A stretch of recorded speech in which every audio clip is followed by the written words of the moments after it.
Siguro nagtataka ka, nagtatanong, hindi ba kami napapagod sa walang humpay na pagtakbo at paglalakbay? Na kahit nakakaramdam na ng pagod at ngalay, ay patuloy pa rin sa paglalakbay. Para sa amin kasi ito ang aming pahinga. Pahinga sa lahat ng mga pinagdaraanan natin sa buhay. Minsan kailangan talaga natin ng pahinga. Sandaling ibaba ang kamay at paa at manahimik muna.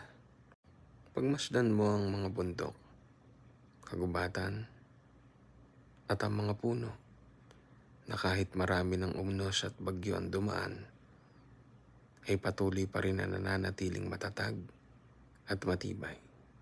Kaya ikaw kaibigan, pahinga ka lang. Isang araw, magtatagumpay ka.